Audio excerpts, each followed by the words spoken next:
Welcome to History Hack. If you didn't know by now, we are the revolution. That means we're sharp, witty, lots of fun, but it also means that we're essentially the peasants in Les Mis huddled round a table in the corner of the bar with no money. If you enjoy the show, please do support us. We have a Patreon account by which you can donate a small monthly sum in appreciation of what you're hearing. Alternatively, we have Ko-fi, in which you can just do a one-off donation as a thank you if you particularly enjoy a certain episode. Either way, we massively appreciate all of your support. Hope you enjoy the show. Hello, welcome to another episode of History Hack. I'm not going to lie to any of you today. I am bouncing off the walls. My favourite person has finally come on to promote his book. Finally. It's not taken us a few months because I've been jabbering on about it for a few months. He's finally here, and you're finally going to hear about this absolutely fantastic book. And not because I was mentioned in the acknowledgements at all. That's not it. That's not it at all. But Chris is going to tell us exactly who we got on. Yeah, I'm kind of sad it's not me now, but my book's still oncoming. But instead, we've got Roger Moorhouse, who, you know, if you haven't heard Alina mention it before, is a historian who specialises in the Second World War, who's written books such as Killing Hitler, Devil's Allegiance, and First to Fight. And he's here to talk about his latest book, The Forgers, The Forgotten Story of the Holocaust's Most Audacious Rescue Operation. Roger, how are you doing? I'm doing very well, Chris. Thank you. Nice to be here. Oh, Chris, we love you. Devil's Alliance, Christopher. Devil's Allegiance. Is it Allegiance? My handwriting. Is that your handwriting? It is my handwriting. I'll show you when I can put my camera back on. It is atrocious. It is Alliance. Yeah, there it is. Devil's Allegiance. Sorry, my handwriting is awful. That's the history of the SS right there. That's what that is. Yeah. I was about to go and check my my bookshelf behind me because I kind of thought to myself, and then you mouthed it, and I was like, "So I'm not wrong. I'm not wrong. It's okay. No, it's okay. It's always me that's wrong." Devil's Alliance. History of the Nazi Soviet Pact. Roger, don't worry. He poor Chris mentioned and pronounced the guest's name wrong on a podcast the other day, so we're doing pretty well that he's pronounced your name correctly. We're okay. Yeah. And again, that's my handwriting. This is why I type my prep normally and don't write it down. Good news. Right, we're here to promote your new book, right? You and I have had long conversations on this book, and what I did enjoy, and it's something that we did talk about face to face, was how you've interwoven this story into the Holocaust. And it's not just such a cutthroat, straight, boring, not that it's boring because it's not boring, but it's kind of standard story about, well, Ładoś and his operations and everything around it. I mean, I know why, but why did you do that? Why did you incorporate it into a larger story? I mean, it sort of struck me very early on. With all of these things, when you start a book, you have to sort of think about, it's going to sound quite sort of technical, I suppose, but you have to think about the architecture of the book and, you know, what the narrative arc is. We talk about the narrative arc of the book. Where's it going to go and how's it going to go? How's it going to go there? And it struck me that the Ładoś story, which is, I mean, it is fascinating. It's a genuine addition to what we understand about the Holocaust, what we understand about Holocaust rescue, and so on. So there's some real novelty there, not least in the story, you know, the Ładoś story itself, you know, which wasn't really known 5 years ago. So there's genuine novelty there, which is a good thing. But it needs to be put into its wider context to sort of make it make sense properly, and that meant, to a degree, certainly placing it within the Holocaust. That was an important part, and that essential part of my narrative and my job was to place it within the context of the Holocaust. And as the Holocaust develops, because it does develop, it has a dynamic of its own. It's a sort of strangely organic process. The way it develops and the way it is put into practice is a strangely organic process. And then alongside that, there is the international reaction to all of that that's going on. What did the outside world know at which point? And then what was their reaction? And all of that is also important for the story of the Ładoś group, because they're not operating in isolation. They're producing these passports broadly between 1941 and 43. to save predominantly Polish Jews from the Holocaust. But it becomes a much bigger issue because you're involving, Latin American countries, Latin American diplomats, the State Department. It becomes a much bigger diplomatic and political issue because these passports then, effectively have to be recognised by the countries that have supposedly issued them. No, they haven't, because the Ładoś people have issued them. But that feeds into this bigger question of the sort of diplomatic wrangle around, what did we know when, and what did we do about it, and what did we think about it? And that's actually one of the sort of quite shocking aspects of the book, is how reluctant the outside world is.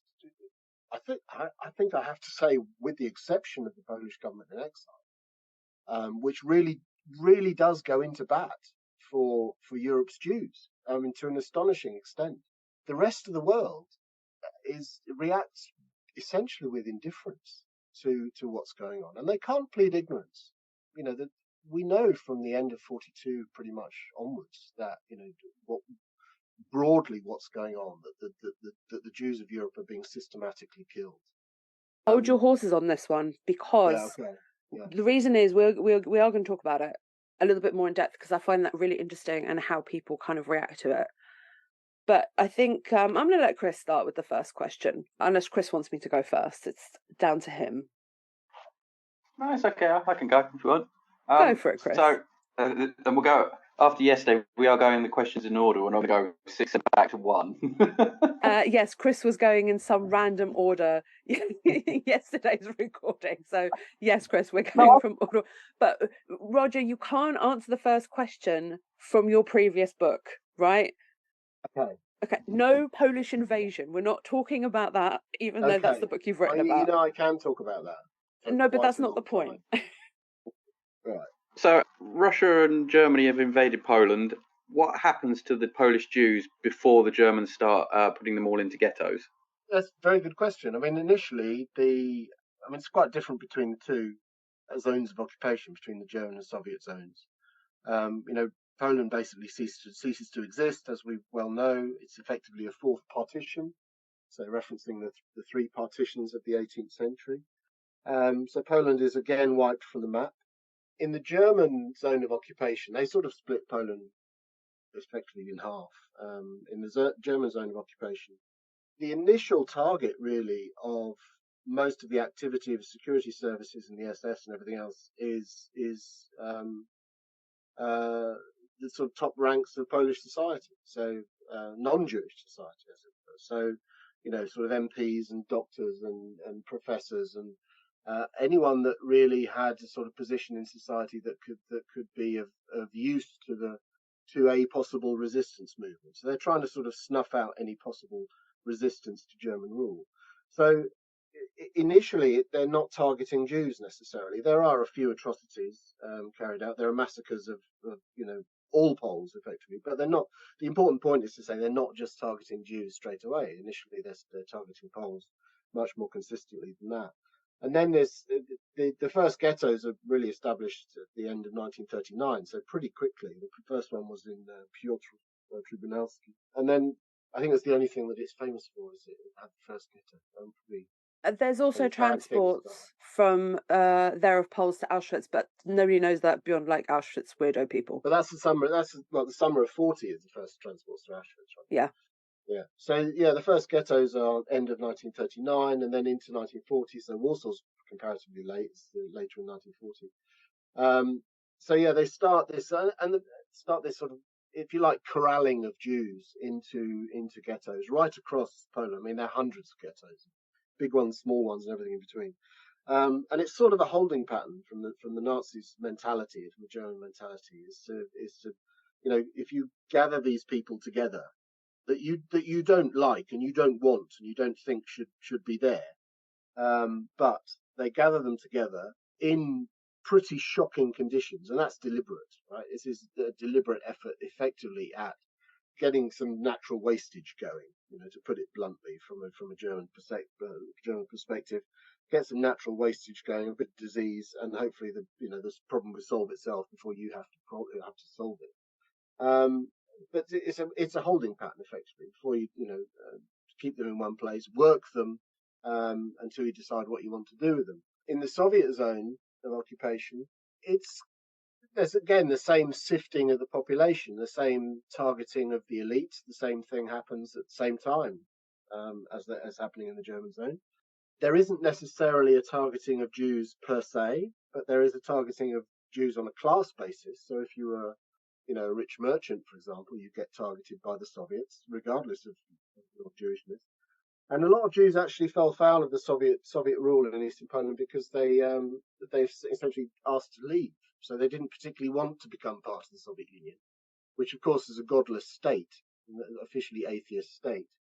So although it professes tolerance for all religions and all genders and everything else very, very publicly, the Soviet Union is very repressive about religion, particularly. So if you're an Orthodox, believing Jew in 1939-40, it's not the best place to be. So lots of them are trying to get out, and they try and get out via Romania down to the south. Same predicament that all non-Jewish Poles have, is to try and escape the Soviet rule. So they go south into Romania, or very often north into Lithuania, which of course in the summer of 1940 is also becoming a Soviet state. So that's being annexed by the Soviet Union. And that sort of provides the first example that Ładoś Group end up copying, because there is a refugee crisis in Lithuania in the summer of 1940, which sort of predates the Holocaust, really, because the Holocaust, as we know, really gets going properly in terms of systematic killing of Jews. It really gets going in 41 after Operation Barbarossa. So the summer of 1940 obviously is a year earlier, so that the Holocaust is not yet happening, but Jews are still suffering persecution, by the Soviet authorities and by the German authorities. So there's lots of people end up in Lithuania wanting a way out, and they find that way out through the Japanese consul in Kaunas, Lithuania, whose name was Kyūna Sugihara. And he was sort of issuing transit visas. He was issuing Japanese transit visas, which was an essential sort of bureaucratic accoutrement. You had to have a transit visa. You had to have an end destination to go to for the Soviets to let you travel and let you exit the Soviet Union. You couldn't just apply to leave the Soviet Union without having, onward papers. So he was basically ticking that box and giving these people onward papers. And it's thought he helped, a couple of thousand people survive. So it's quite a remarkable story. But that sort of provided one of the first ideas for the Poles in Switzerland, the Ładoś Group and others, because he was actually assisted in that by two members of Polish intelligence. So they knew very well what he was doing and how he was doing it. And those ideas, I think, sort of fed through into Polish officialdom as well. Well, you've got the Polish government. It's in exile roughly about the same time. Obviously they escape in 39 during the invasion.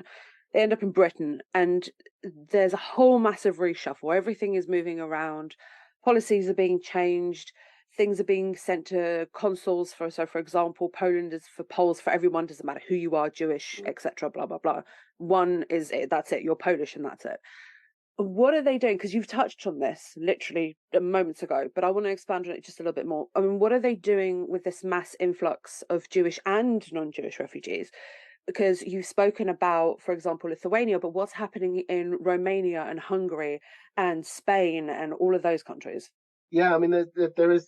If you imagine, Europe in the first year of the war. Of course, the war is going on, so that's one substantial geopolitical problem, shall we say? But much less spectacularly, there's a huge refugee crisis going on at the same time. So if you want to imagine, Poland kind of explodes in 1939-40. So a lot of people are trying to get out, both Jewish and non-Jewish, and they get out in all directions. So as I said, they end up in Lithuania, they end up going down into Hungary, they end up going down into Romania. And even in 1940, there are Polish soldiers who fought alongside the French in the French campaign, who execute a kind of a fighting withdrawal into Switzerland.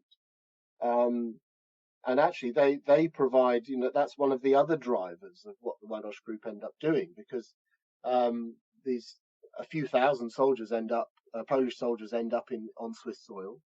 The Swiss, of course, wanting to do everything by the letter of the law, as Swiss people tend to do, essentially demanded that they be sent back as POWs into France, into German hands, and the Polish authorities, the Polish diplomats in Switzerland, told them exactly what that would have meant, because that would have meant them being treated very harshly as Polish POWs. So they argued very strongly, and then successfully, for those Polish soldiers to be kept on Swiss soil. So this is one of the, again, after Q and Sugihara, this is one of the next examples which sort of pushes the Ładoś group into action. It pushes them into sort of forming, really, and sort of getting their ideas together of how they might assist. But it is, as I was saying, it's not just a sort of a Jewish refugee crisis, although it is that. It's of everybody. Everybody's moving, and particularly Poles. So a lot of them are also turning up in Switzerland and demanding help from the Polish authorities there. Ładoś is in post from April of 1940 as ambassador. Well, I'll call him ambassador. He was technically chargé, but that was because the Germans put pressure on the Swiss not to recognise him. So that was the compromise. But I'll call him ambassador because he had all the rights of an ambassador. So he was there in post from spring of 1940.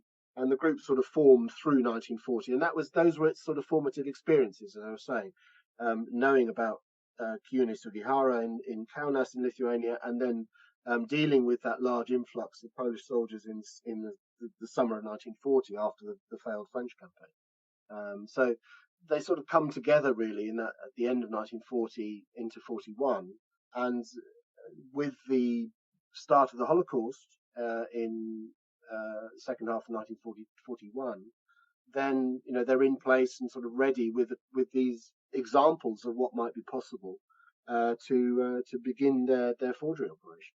So, how does the operation start, and what are they doing to rescue Polish Jews and non-Polish Jews? So it starts, with those examples that I've mentioned. So the ideas are sort of sown in that way. The first recipient, we think, was a chap called Leo Weingart, and he was Polish Jew. He actually came from Bielsko, which Alina knows very well, and he found himself initially in Lvov, in the Soviet zone of occupation of Poland.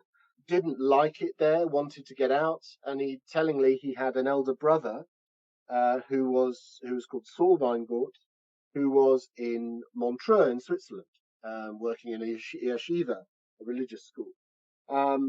And Saul Weingart was quite well connected in the sort of the Jewish expat community in Switzerland. So he was very well connected with sort of charity circles, aid circles where they're collecting funds and everything else to aid Polish Jews.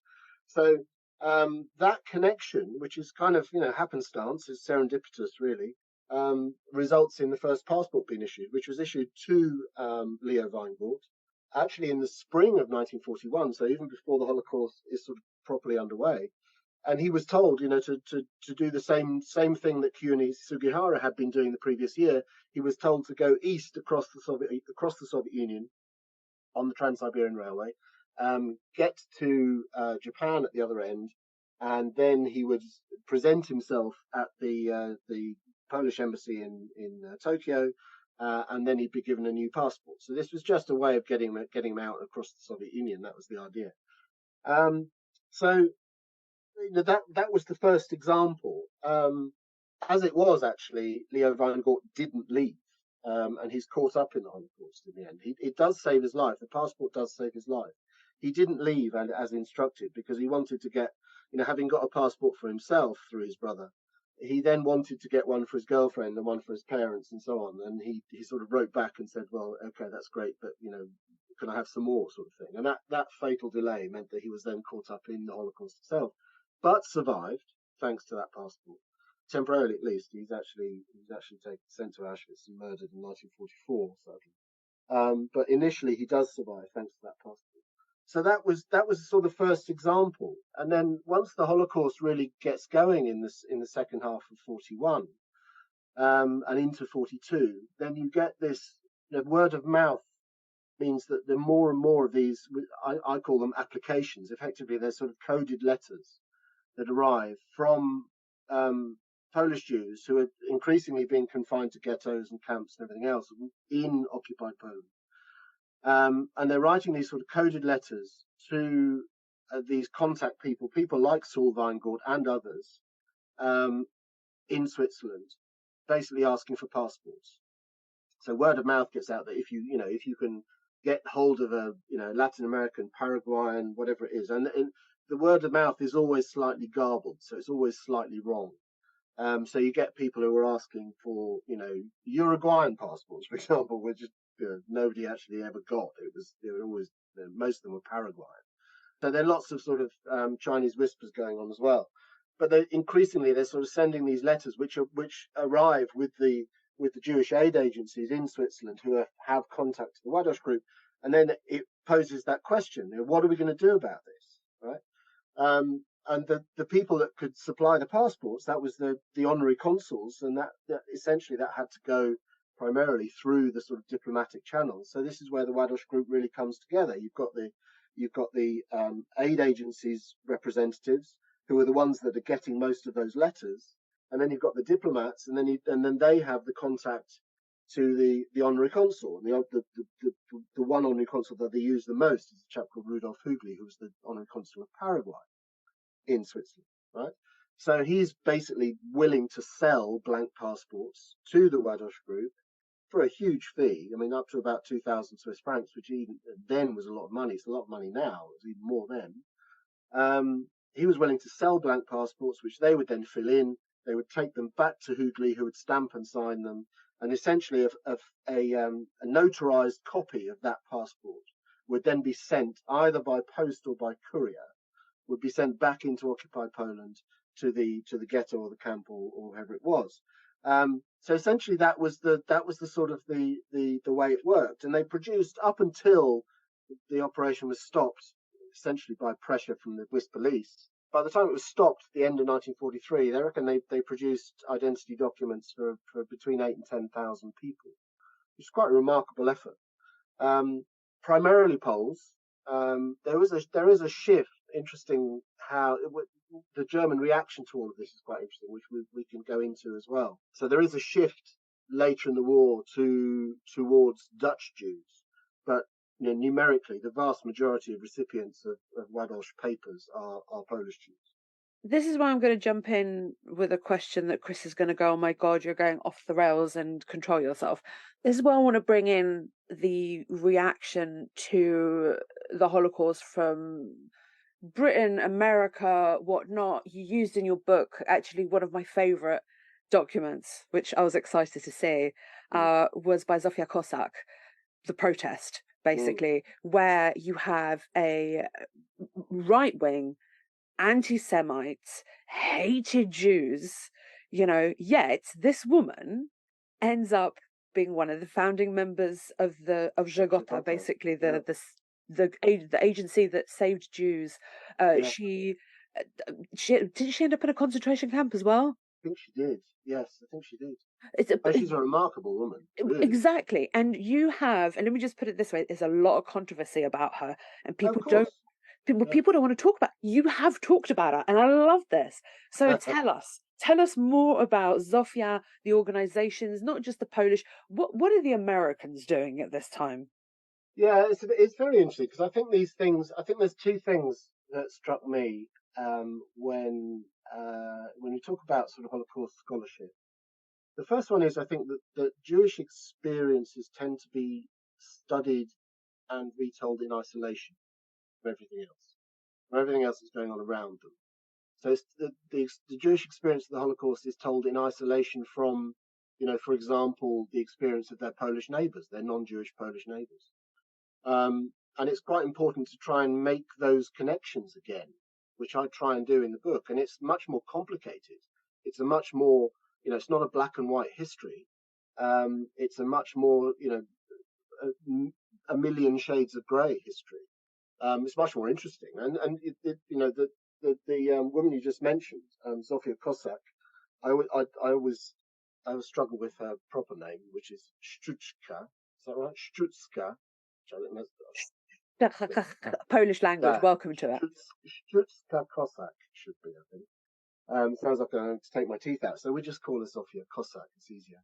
So she's a great example of that complexity, which we have to kind of embrace. I mean, she was right-wing, conservative, Polish, patriot, nationalist.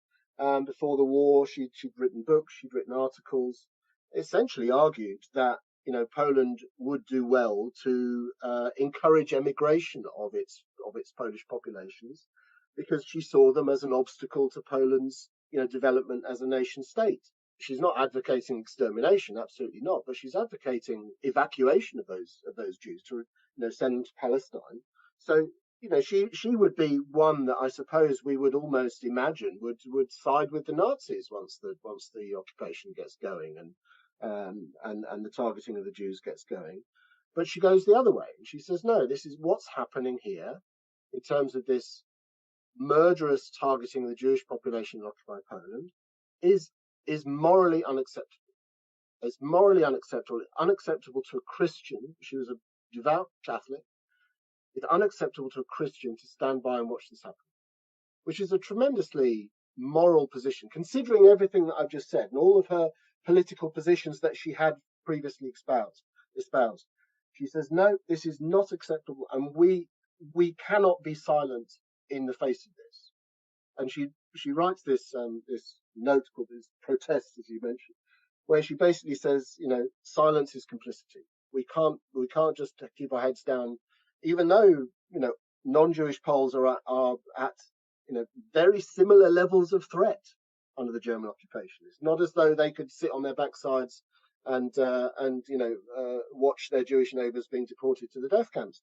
They were also under extreme threat from the occupation. So she was advocating ordinary Poles going into bat to save their Jewish neighbours, and this sentiment crystallizes into the foundation of Żegota, the Jewish aid agency of the Polish underground. So this whole story is much, much more complicated than the sort of black and white, the Jewish history almost seen in isolation from everything else. That I think much of the historiography tends to view it in that way and study it in that way. I think we have to broaden out the perspective and bring in people like her and others, and other figures of the underground, those that assisted, those perhaps that didn't. There's all that complexity in those relationships between ordinary Poles and Polish Jews under that German occupation. So it's a much more complex picture than I think we traditionally tend to view it. The other aspect that's important internationally, to come away from that Polish question a little bit, is to look at the international response. And the international response, I think, is really interesting. I had kind of assumed, I hadn't really looked at this much before, and I suppose the assumption that we all often make with a little bit with rose-tinted hindsight is that to assume that the Western powers, the Western world, were essentially, ready and willing to do something to help Jews in facing the Holocaust, but they were hampered by logistics. They were hampered by insufficient knowledge of precisely what was going on, and that sort of that stymied any sort of coherent response on behalf of the outside world. And I think what I realised, and the way I portray it in the book, is that isn't the case. The Western world is, I think, essentially still indifferent to the fate of the Jews of Europe in the Holocaust, and you can see that in a number of examples. I mean, I opened the book with the Evian Conference of 1938, and I know I can hear people typing as we speak. 1938 is way beyond, before a number of years before the start of the Holocaust, but it's actually very, very indicative of the attitudes of the outside world, which is that the Evian Conference gets together. as a response to the Jewish refugee crisis that was the result of the Anschluss, the occupation of Austria, and annexation occupation of Austria. And in that conference, big high-level conference in Evian,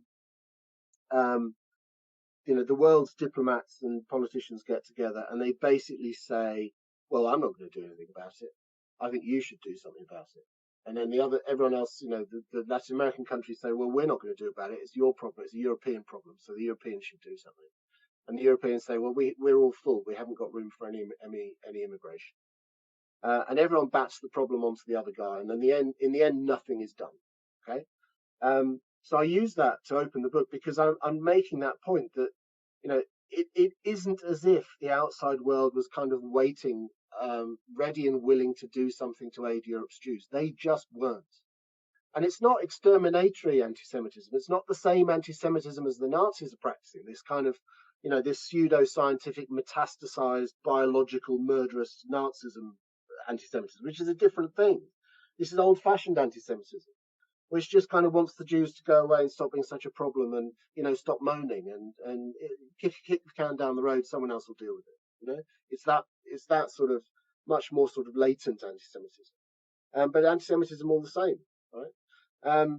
And you can see it right into 1944. One of the most shocking examples here was actually from the U.S. State Department. And the U.S. State Department basically didn't want to have anything to do with this passport operation. So this sort of comes to light. What the Ładoś people are doing comes to light through 1942, and eventually the Latin American governments get wind that their passports have been illegally issued or inappropriately issued, unofficially issued in Switzerland, and they basically sort of say, well, what are we going to do about this? And they initially say, we're not going to recognize them, which you can understand. That would be their natural response. And then there's this sort of flurry of diplomatic traffic. And in this, the Poles are really front center. And even Ładoś himself, he sort of appends his own notes to various of these diplomatic missives. And the Poles are front center basically in saying, you've got to rethink this because these people are going to get killed, are going to be murdered unless you publicly say that you will recognize those passports. And the Latin American governments kind of have a bit of a hissy fit, and they're actually encouraged in their intransigence by the State Department. So the State Department is saying to them, we don't think you should recognise these passports because you don't know who these people are. They could be spies, and anyway, why should the world reward people for illegal activity? Right? It's a really kind of narrow-minded view that they take, and they're still espousing that into 1944, which I found astonishing. Right, so this is what I mean, but that it belies that idea that the outside world is ready and willing to help the Jews, but it couldn't do it because of logistics, because of strategic concerns, or because of ignorance of precisely what was going on. None of that is really true. It would say they certainly can't claim ignorance. Strategic, logistic, all right, fair enough. Limited by what they can do. But here was a perfect example of something they could have done. They could have got behind this passport scheme and put pressure on the Latin Americans and said, recognize those bloody passports.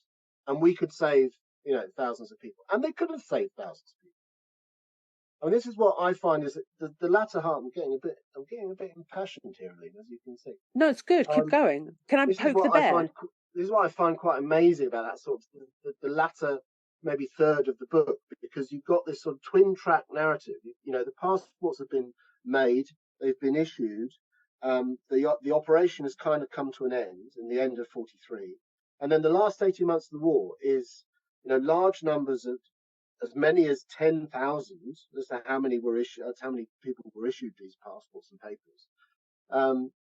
Who have been issued these papers, and the Germans essentially take those people out of the deportation lines. As soon as you wave your Paraguayan passport, whatever it is, they take you out of the deportation line, and they say, here we've got another one, and they send you off to Bergen-Belsen of all places, which is absolutely horrible concentration camp, but it's used as an internment camp for what the Germans call exchange Jews, who are these foreign Jews who are to be exchanged for Germans abroad. So this is where what the Ładoś group are doing, which is to try and put a sort of a bureaucratic stick in the wheel of the machinery of the Holocaust. This meshes perfectly with what the Germans want to happen. So they want to have foreign Jews who they're willing to collect up across Europe, foreign Jews that they can trade, they can leverage for Germans abroad, right? So they're willing to collect up to 30,000 of these foreign Jews. That's what Himmler says.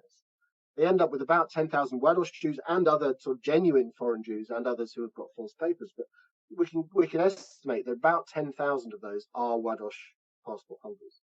Well, a lot of them are sent to sent to Belsen, they're sent elsewhere to Vital as well. And then the last third of the book is this sort of twin track of, on the one hand, the stories of those individuals who are stuck in somewhere like Belsen, and how that rapidly through 44 and into 45 becomes an absolute horror show. It's horrific. Conditions in Belsen are absolutely horrific by the end of 44. And if it's possible to imagine, they get worse into 1945. And then the other track is this diplomatic wrestle going on between, sort of three-cornered diplomatic wrestle between, on the one hand, the Polish diplomats and the government in exile and people like Ładoś, who are agitating and messaging anybody who they think can help. The Pan American Congress, the World Jewish Congress, all of these organizations, the Vatican, saying put pressure on the Latin Americans to say that they'll recognize these passports, because otherwise these people are going to get killed. The Latin Americans, who are kind of sitting on their hands and not really knowing what to do and feeling slightly offended that diplomats in Switzerland have been copying their passports, and the State Department saying, well, we don't think you should recognize them because this is illegal activity and you don't know who these people are, they could be spies, right?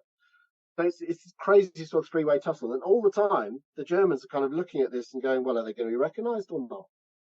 And all the while are sending more and more batches of these holders of foreign passports to Auschwitz. So it's an absolutely tragic story how international sort of bureaucratic propriety got in the way of a serious opportunity to save a large number of lives. So from about 10,000 holders of Ładoś passports and identity papers at the beginning of 1944, we know, thanks to the work of the Pilecki Institute, we know that upwards, I think it's 850 is the last figure, somewhere around 850. 850 actually survived the war. Potentially between 2,000 and 3,000, if we work out, do a statistical exercise, but what we know is about 850. So huge numbers were lost on the way because of that bureaucratic impasse, because the world outside didn't know, didn't care, didn't want to deal with the problem. So I think it's a really fascinating story that actually comes back to what you said right at the beginning, Alina. If you blow it out and not just focus on the Ładoś operation itself, but you blow it out and you talk about, what does this tell us about the international reaction to the Holocaust? It's actually a really interesting and actually quite damning story. So what happens when it goes wrong for the people carrying the foreign passports? There was an incident at the Hotel Polski, wasn't there? Yeah, Hotel Polski. I mean, that's an amazing story. I mean, that could be a Hollywood film, to be honest. It's an incredible story. So that was set up by the Germans after the liquidation of the Warsaw Ghetto in the spring of 1943. They realised pretty swiftly that there are large numbers of Jews still at large, if you like, in Warsaw and out in the area inside, beyond the ghetto, living in the ruins of the ghetto as well. Some of them hiding in the ruins of the ghetto. So there's still thousands of Jews in Warsaw, even after the liquidation of the ghetto.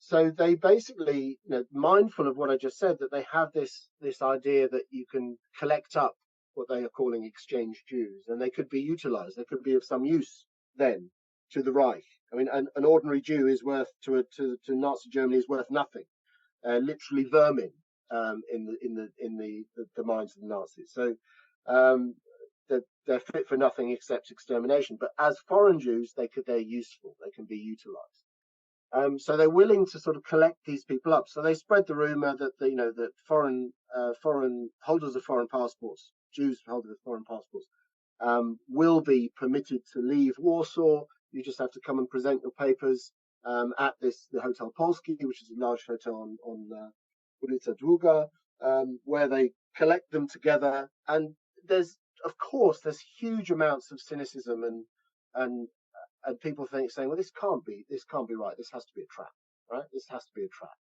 Why would you trust these people who, 2 months ago were slaughtering Jews out of hand in the ghetto? Why would we now trust them that they're going to, allow us to leave? Kind of thing. So there's a lot of those very agonized discussions going on.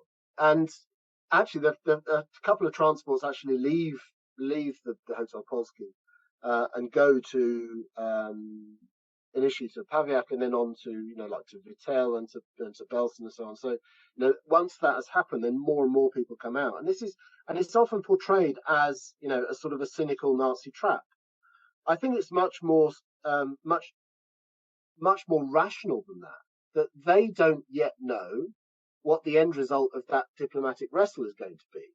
So in the meantime, they're going to collect up as many Jews as they can find with foreign papers, right? They might still be of use. If they're not of use, then you've got them, contained wherever it is, and you can deal with them accordingly. So having them, having got them out of hiding is a win from a Nazi perspective anyway. So I don't think it's quite as cynical as some people describe. They just describe it as a sort of a cynical trap, a cynical ploy to get hold of these people. I think they're actually just sort of getting hold of them to then see what happens in terms of where the exchange Jew program goes. And a lot of those that are rounded up in that process end up in Vitel camp in France, and also in Belsen. And Vitel camp is liquidated by the Germans. So a lot of them are sent straight to Auschwitz. Thousands of them are sent straight to Auschwitz. So it's certainly the end result of this is that a Ładoś passport was not a sort of a passport straight to freedom. It was a passport that gave you a chance. It allowed you to escape, temporarily at least, the mechanisms of the Holocaust. And if you were lucky, and if you were physically robust to survive 18 months in Belsen, then you had a chance of survival. But it still meant that survival is essentially out of your hands, because it's about the diplomats. Your fate is being decided in Washington and in Asunción in Paraguay and in points abroad. It's been decided by diplomats over there as much as it's being decided by the odious commandant of Belsen. But at least those passports and those identity papers that they produced, it gave those people the possibility of survival, crucially, where prior to that they wouldn't have had that at all. What I find really interesting is you've written the story, right? So it's out there. This book, what I'm hoping is what it's going to do is allow people to think about their family history. Why am I saying this? So there was an example when I was in Miami last year. The Institute opened up the Ładoś List exhibition, and I met this lovely old lady who'd emigrated to the US from Poland in 1930, I think it was 38 or something like that. Yeah. And I met her son, and her son sat there and he said, "You know what's really funny? My Jewish friend, her grandfather or her father, something along the lines, he had like a Paraguayan passport, but they're not Paraguayan." And I'm like, have you maybe considered they're one of those people that got the... He's like, yeah, that's a big possibility. So there's so many unknown stories about how many people you'll be able to touch and keep this story going. That's what I wanted to say, basically. It's a hugely important point, Alina. And this is for me is one of the sort of most important potential consequences of the book. And let me explain a little bit, because the reason that the Ładoś story hasn't sort of come out until the last 5 years or so, is that I think there's sort of two ways by which narratives sort of enter the sort of the Holocaust historiography. And the first one is through official channels, so official documents. Polish government in exile or whoever it is saying this is what we're doing. That sort of those documents feed into the historical narrative when it gets going in the 1950s and 60s. That didn't happen, right? Because Poland, of course, in 45 is taken over by the Soviets. The process is completed by 47, as we know. But the Polish government in exile is left as a sort of a curious appendage of a state that is run by other people, effectively. So the Polish government in exile stays in London, stays there until 89, still has cabinets, it still has its own governments and presidents and all that, but it's ruling a country that no longer exists, right? So all those records, from that sense, were never really looked at in the context of the Holocaust, right? And anyway, what was coming on the official level from Warsaw, from communist Warsaw, was, well, we don't want to give any credit to the pre-war government and the exile government because those are all nasty capitalists. So we don't talk to them, and we don't publish documents that make them look good, right? So it never gets filtered in. The documentation never gets filtered in on the official level because of that. And then the other way in which a story gets into the historiography is through personal testimony, right? So in this case, you would have had to have survived the Holocaust, which was a big ask for a start, and then had some sort of memoir or something that you'd left behind, and then actually you need to have kind of known where this thing had come from, and most of them didn't, right? Because the contacts that they had were sort of second and third hand. You just sent off a letter to this guy in Switzerland who then passed it on to someone else, and it ended up on the desk of Konstanty Rokicki in the Polish consulate in Bern. You never had any contact with the Ładoś group themselves. Okay, so you never knew who they were. You never knew what they were doing. And then, if you were very lucky, at some point you got a Paraguayan passport or whatever it was. So all of those people who you had to survive, you had to have then written some record of your experience. But even if you fulfilled those two, you didn't know who had supplied it. You didn't know where it had come from. You knew nothing about it. So it's just kind of an empty question floating in your narrative. So for those two reasons, the Ładoś group never really got into the narrative until now. So, yeah, I mean, to go back to your question, potentially there are large numbers, I mean, thousands of people, who are the descendants of people who survived the Holocaust on Ładoś papers and never knew where that passport came from. They never thought about it. They never sort of quit. It was just a weird thing, and now we can, anyone that has a sort of Paraguayan passport in their, if you like, in their family history as part of the survival story of the Holocaust, there's a very, very good chance that that's where it's come from. It's come from the Ładoś group in Switzerland. And the idea that this book is going to go out there and hopefully some of those people are going to come forward and say this fills a big gap in our history. A very good example is Lord Finkelstein, Danny Finkelstein, who writes for the Times, is in the House of Lords. He is a perfect example of this because his mother was the daughter of Alfred Wiener, who has established the Wiener Library in London. Brilliant resource for Holocaust study. And there, as a family, that he had got them out of Germany, gone to Holland before the war, and he was then travelling around to the US and to the UK and so on. And by the time the Germans invade Holland in 1940, he's already out of the country, so they're left effectively to fend for themselves. And one thing he is able to do is to procure these passports for them. So he gets them Paraguayan passports. Long story short, Danny Finkelstein's mother, Miriam Wiener, survives as a young woman. She survives the Holocaust. Actually is exchanged. She ends up going to being sent to Switzerland to be exchanged for Germans from abroad, in January of 1945. So she survives the Holocaust as a young woman. And this Paraguayan passport was just a sort of it was an answer that never had a question. So they never knew where it came from. It was never talked about post-war. There's an awful lot of profound silences in families after World War II. It didn't matter which side you were on. Nobody tended to talk about what they'd just been through. So by the time families do talk about it, the older generation have already gone. So they never knew where that Paraguayan passport came from. And I remember seeing a tweet by Danny Finkelstein a few years ago now, where he was telling the story of his mother's survival, and he mentions this Paraguayan passport. And someone flagged this to me and said, "You might want to jump on this." And I messaged Danny straight away, and I said, "Do you know where this came from?" He said, "No, I haven't got a clue."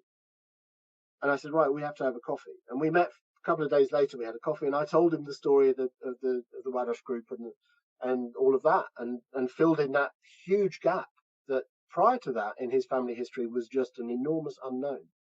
And my great hope, as I say, is that there are other examples like that, where there's this mythical Paraguayan passport is part of the family history from the Holocaust, which has never been fleshed out. They never knew where it came from. They never knew the story behind it.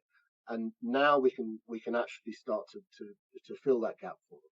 And I think that's a really profoundly important thing to be able to do. Before we wrap, I just want to say I love the book. It's well written. It's a great story. It's an unknown story, and I think people definitely should go and buy it. It was out yesterday, which is yesterday is the 10th, isn't it? Yes, because today is the 11th. Today is Friday, so it's out. But Chris is going to wrap. Yeah, I mean, it does sound like it's a really important book, and it's going to open up a lot of discussion. Could you? Alina's already told us when it's out, so could you just remind everyone of the title and where they can get it from? Yeah, of course. The title is The Forgers: The Forgotten Story of the Holocaust's Most Audacious Rescue Operation. It's out in the UK with Bodley Head on the 10th of August, which was yesterday, and it's out in the US with Basic Books with the same title, with Basic Books out in the middle of October. So those are the two editions we've got so far. It's coming out in Poland as well with Znak sometime in 2024. So all good bookshops and the dreaded Amazon and all the rest. But yeah, as we've all said, please go out and buy one. Yes, and we'll get it on the History Hack bookshop as well, bookshop.org. That way the podcast gets a small slice of the money, and you get a bigger slice of the money that Jeff Bezos can't then spend on model ships or whatever he's spending it on this week. Very good, very good. Thank you so much for joining us, Roger. My absolute pleasure, Alina, anytime. Our incredible guests give us 45 minutes of their time to join us and talk about their work or their new book. This is just a small taster. As a result, we have launched our very own bookshop on bookshop.org, where you can find our guests' latest books, you can support them, and you can support us on History Hack. 10% of every sale via our bookshop supports the podcast and allows us to keep going and bring you more top-of-the-line guests. You can find our bookshop at bookshop.org/shop/historyhack, or search for us in the shop section. Thank you so much for your continued support. We really appreciate our listeners and supporters. So make sure you get down to the bookshop and grab yourselves a new book.